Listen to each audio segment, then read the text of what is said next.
നമസ്കാരം, കൊട്ടാരക്കര മീഡിയയിലേക്ക് സ്വാഗതം. അമീബിക് മസ്തിഷ്ക ജ്വരം ബാധിച്ച് സംസ്ഥാനത്ത് ഒരാൾ കൂടി മരിച്ചു.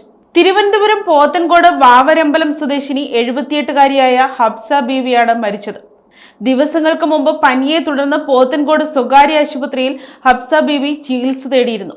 പിന്നാലെ തിരുവനന്തപുരം മെഡിക്കൽ കോളേജിലെ തീവ്രപരിചരണ വിഭാഗത്തിൽ പ്രവേശിപ്പിക്കുകയായിരുന്നു. തുടർന്ന് മുഖത്ത് നീരും പനിയും കുറയാത്തതിനാൽ ICUവിൽ തുടരുകയും 4 ദിവസത്തിന് ശേഷം സ്ട്രോക്കിന് സമാനമായ ലക്ഷണങ്ങൾ കണ്ടെത്തുകയും ചെയ്തു. ഇതേ തുടർന്ന് SUT ആശുപത്രിയിലെ തീവ്രപരിചരണ വിഭാഗത്തിലായിരുന്നു. പനി കുറയാതിരുന്നതിനാൽ വിശദമായി രക്തം പരിശോധിച്ചപ്പോഴാണ് അമീബിക് മസ്തിഷ്ക ജ്വരം സ്ഥിരീകരിച്ചത്. അമീബ വിഭാഗത്തിൽപ്പെട്ട രോഗാണുക്കൾ തലച്ചോറിനെ ബാധിക്കുന്നതാണ് അമീബിക് മസ്തിഷ്ക ജ്വരം. വെള്ളത്തിൽ നീന്തുകയോ മുങ്ങിക്കുളിക്കുകയോ ചെയ്യുമ്പോഴാണ് കൂടുതലായും രോഗാണു തലച്ചോറിലെത്തുന്നത്. കെട്ടിക്കിടക്കുന്ന വെള്ളത്തിൽ മുങ്ങിക്കുളിക്കുന്നവരിലും നീന്തുന്നവരിലും അമീബിക് മസ്തിഷ്ക ജ്വരം ഉണ്ടാകാം. കുളിക്കുന്നതിനിടയിൽ വെള്ളം കുടിച്ചാൽ രോഗാണുക്കൾ ശരീരത്തിൽ പ്രവേശിക്കില്ല. പകരം വെള്ളത്തിലേക്ക് ചാടുമ്പോഴോ നീന്തുമ്പോഴോ വെള്ളം മൂക്കിൽ കടന്നാൽ അമീബ മൂക്കിലെ അസ്ഥികൾക്കിടയിലുള്ള വിടവിലൂടെ തലച്ചോറിലെത്തുകയും ചെയ്യും. രോഗം മനുഷ്യരിൽ നിന്ന് മനുഷ്യരിലേക്ക് പകരില്ല.